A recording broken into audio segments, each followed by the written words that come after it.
خب برای طراحی تامنیل با هوش مصنوعی من از چت جی پی تی استفاده میکنم. حتی تایتل ویدیویی که مد نظرم بودم از خودش کمک گرفتم که به فارسی و انگلیسی چی بنویسم که کلیک بیشتری بخوره. بعد از اینکه من پیشنهاد داد یه سری کیوردم بهم پیشنهاد داد که توی تگای ویدیوم اضافه کنم که من ازش استفاده کردم. کافی این کپیو بزنید و داخل همون تگا پیست بکنید. و برای طراحی تامنیل خیلی ساده نوشتم که تامنیلش رو با سایز 1920 در 80 مناسب برای یوتیوب برام طراحی کنه که کلیک زیادی بخوره. فقط به خاطر اینکه در حال حاضر فارسی و یکم با باگ تایپ میکنه توی عکس، نوشتم که بدون متن باشه، خودم متن رو بهش اضافه میکنم.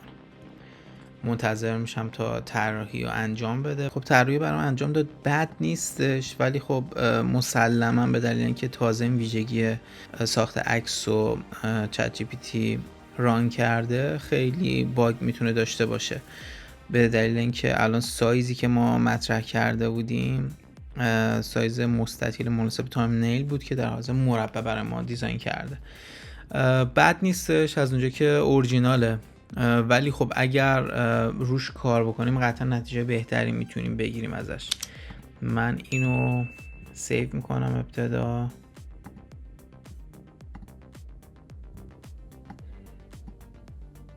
با کوالیتی بالا و ازش میخوام که مجدد برام این کار انجام بده، برای اینکه حالا احساس میکنم یه باگی داره. اگه ادیت بزنیم محدودیت اینکه پلاس نیست و میتونیم دور بزنیم برای طراحی عکس. برای همین من ادیت میزنم، یه تغییر کوچیک فقط میدم، یه نقطه میذارم، فقط پرامپتامو تو پرانتز مینویسم مستطیل و براش و مجدد منتظر میشیم که برامون طراحی کنه. اگه روی همون میخواستیم کار بکنیم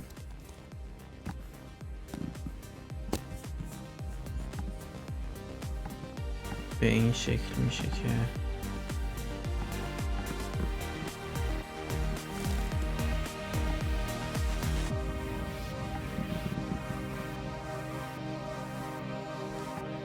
هم بد نیست به نظرم.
خیلی جذاب تره. من از این استفاده کنم. حتی FX3 هم روی خودش نوشته نسبت به قبلی به نظر من جذاب تر هستش.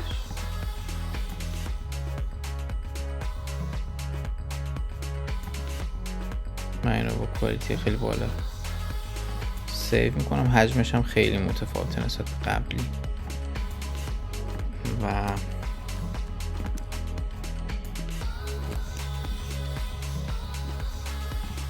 از اینه که استفاده میکنم. رنگ زردم استفاده کرده که خیلی جذابه.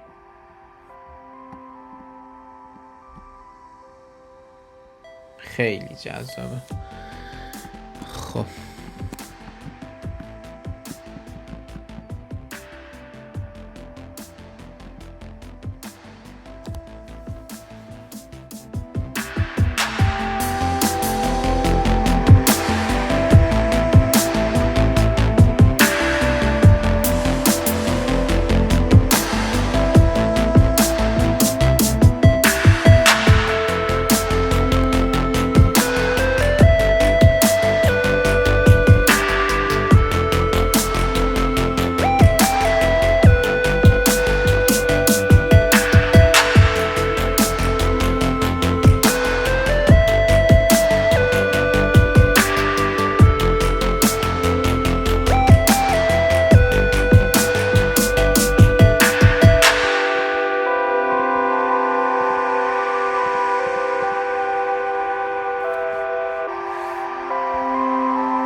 یه تست یه نگاه میگیرم ابتدا از این دوتا که مثلا میدونم که نگاه کنم کاور،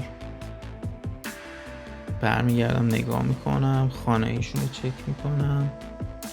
بالایی خیلی بهتره ولی خب من علاوه ترکیب بندی که دو رنگ تقریبا وجود داره، زرد و تقریبا مشکی، بیشتر پسند میکنم تا این قهوه‌ای که این بک‌گراند وجود داره.